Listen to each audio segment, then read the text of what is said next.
Excellencies, ladies and gentlemen, it is my pleasure to address the Development Bank's conference.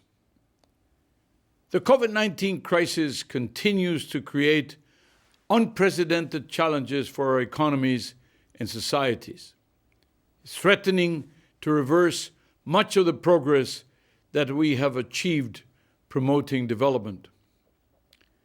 The 6% decline in global GDP that we projected for 2020 only a few weeks ago in our most recent economic outlook is larger than any other decline that we have projected in the 60 years of OECD's existence.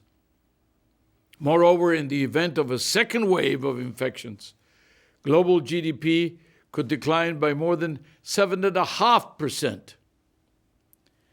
Now, emerging markets and developing economies remain particularly exposed to the effects of the pandemic. Most of them do not have solid social security and welfare systems and have high levels of labor informality.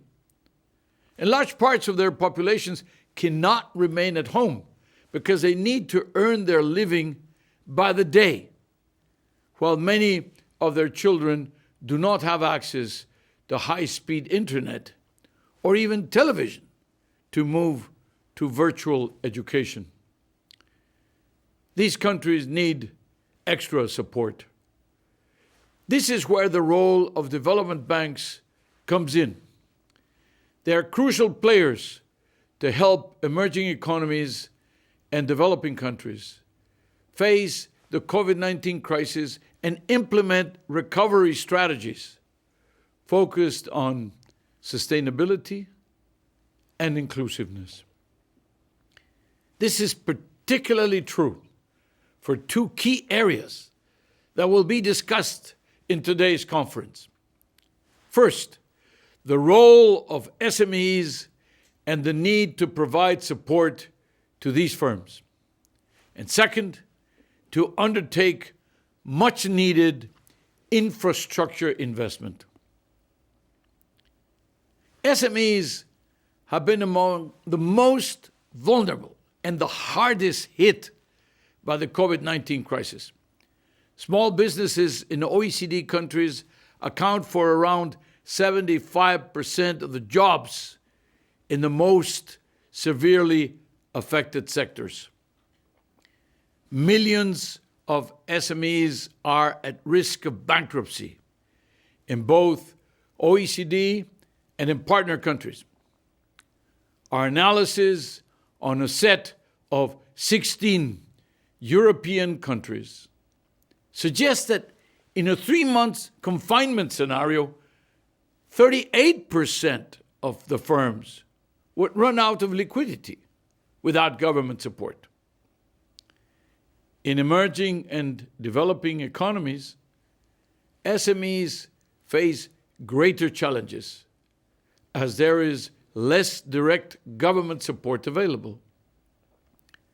The support of development banks is therefore essential to offer liquidity relief, while at the same time providing SMEs with the tools to become more innovative, more resilient for the future. The OECD has been hard at work to support this effort. Our scoreboard on SME financing, for example, provides data and a framework to underpin policymaking.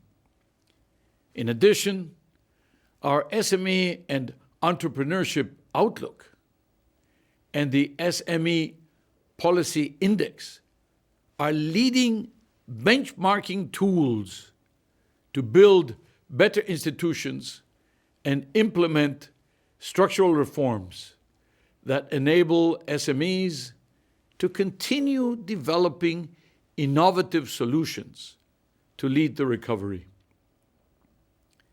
Now, let's turn to the issue of infrastructure investment. Today, it is estimated that globally we need around $6.3 trillion of annual investments to deliver environmentally friendly and climate resilient infrastructure, to eradicate poverty, and, very important, to transition towards a low-carbon global economy. To achieve this goal, however, we do not only need more infrastructure investment, but we also need better, more inclusive infrastructure investment. Again, development banks can play a much bigger role in achieving this aim, using their leverage to channel funds into transformative investments that can help generate millions of jobs globally and deliver inclusive and sustainable development. Their financial muscle can help mobilize private finance and shape private sector behavior. As institutions combining a public policy mandate, well, you have leverage.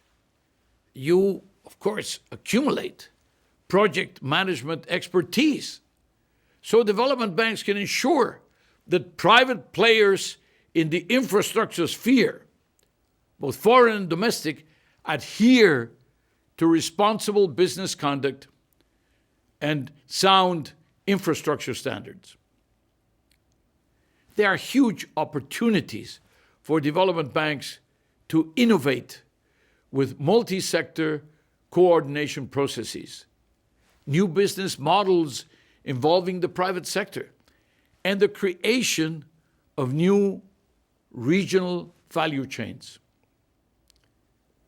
The OECD standards, the OECD's instruments, can help get the environment for infrastructure investment right. We are developing guidance to help public actors better manage infrastructure policy to get a good economic and social return on public investment. For example, the OECD Compendium of Good Practices on Quality Infrastructure. That's a key reference for all those looking to improve the quality of infrastructure investment. And our OECD framework for the governance of infrastructure. That one can help policymakers to prioritize, to plan, to budget, to deliver, to regulate, to evaluate infrastructure investments that support sustainable and inclusive growth, that will reduce inequalities, that will improve well-being, that will generate jobs and attract private investment.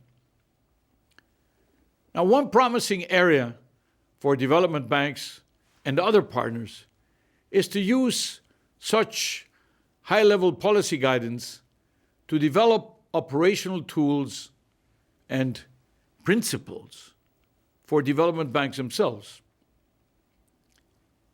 Excellencies, ladies and gentlemen, dear friends, the role of development banks remains paramount as we seek to mobilize finance in these unprecedented times to combat the pandemic, to sustain social equity, and achieve environmental sustainability.